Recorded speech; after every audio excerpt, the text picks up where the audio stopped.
అందరికీ నమస్కారం. ఇదొక బిగ్ న్యూస్, ఫ్లాష్ న్యూస్గానే చెప్పుకోవచ్చు. ఈ మధ్యకాలంలో దగ్గుపాటి వెంకటేష్, హీరో వెంకటేష్, మన విక్టరీ వెంకటేష్ ఏం చేసిందంటే రేవంత్ రెడ్డిని కూడా కలవడం జరిగింది. పుష్పగుచ్చం ఇచ్చిండు. అంటే ఆ కలవడంలో కూడా ఏదో ఉద్దేశం ఉన్నది అని అనుకున్నాను నేను. చాలా రోజుల తర్వాత, అంటే ముఖ్యమంత్రి అయినాక చాలా రోజుల తర్వాత రేవంత్ రెడ్డిని కలవడం కూడా కొంచెం డౌట్ అనిపించింది. ఎందుకంటే ఈ హీరోల వ్యవహారం కూడా సరిగ్గా ఉండలేదు. వీళ్ళ దందాలు మామూలుగా లేవు, వీళ్ళ కథలు మామూలుగా లేవు. సో వీళ్ళ కథలు మామూలుగా ఉండలేవు హీరోలై, అది ఎవరైనా కావచ్చు.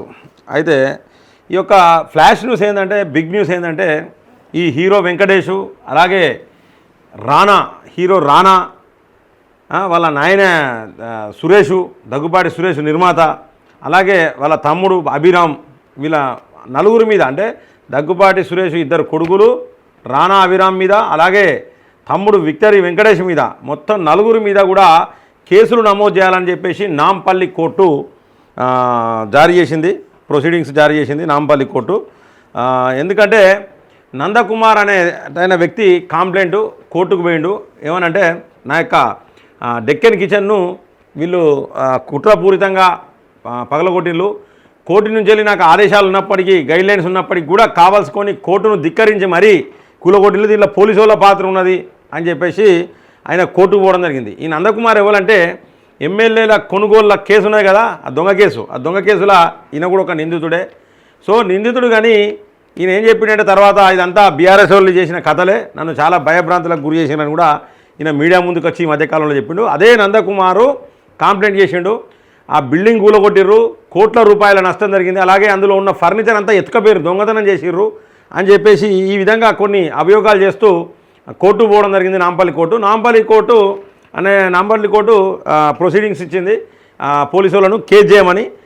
ఏమేమి సెక్షన్లు పెట్టమన్నదంటే, నాంపల్లి కోర్టు 448, 452, 380, 506, 120B ఇవన్నీ ఒక 5 సెక్షన్లు కేసులు పెట్టమని చెప్పారు. సో వాళ్ళ మీద 5 సెక్షన్ల మీద కేసు అవుతుంది అన్నట్టు, కేసు అయి ఉంటుంది కూడా ఇప్పటి వరకు. సో ఆదేశాలు జారీ చేసింది నాంపల్లి కోర్టు.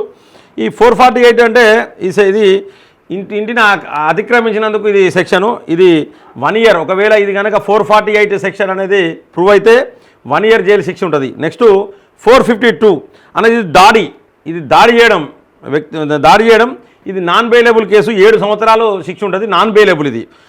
నెక్స్ట్ 380 అంటే ఇంట్లో దొంగతనం చేయడం అంటే దొంగలకు పెట్టే కేసే ఇది 380 అనేది. సో ఇది కూడా 7 years ఉంటుంది, నాన్ బెయిలబుల్ కేసే. 380 అండ్ 452 ఈ రెండు కూడా నాన్ బెయిలబుల్ కేసులే. తర్వాత 506 బెదిరించినట్టు, అది 2 years బెయిలబులే. తర్వాత 120B అది 6 months నేరపూరిత కుట్ర చేసినట్టు.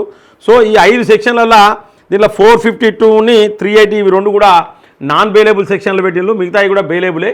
కాబట్టి వీళ్ళ మీద నాన్ బెయిలబుల్ కేసు అయిందని కూడా మనం చెప్పుకోవచ్చు.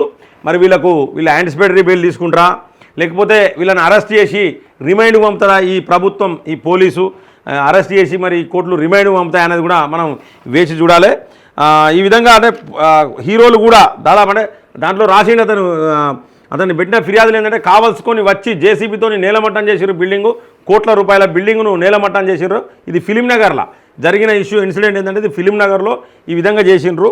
కాబట్టి వీళ్ళ నలుగురు మీద కేసులు నమోదు చేయాలంటే ఆ నలుగురు మీద కూడా కేసులు నమోదు కాకపోతున్నాయి. మరి వీళ్ళను రిమైండ్ పంపుతారా, వీళ్ళకు బెయిల్ ఇస్తారా అనేది కూడా మనం వేచి చూడాల్సిన అవసరం ఉన్నది.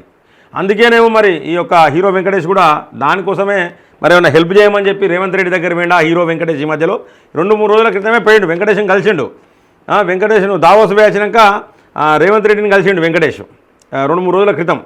పోయి పుష్పగుచ్చం ఇచ్చిండు, ఫోటో చూసినాం మనం. అది దానికోసమే పోయి ఉంటాడు వెంకటేష్ అనేది కూడా నాకు అనిపిస్తూ ఉన్నది. కాబట్టి ఇది ఒక పెద్ద న్యూస్గా చెప్పుకోవచ్చు తెలంగాణలో.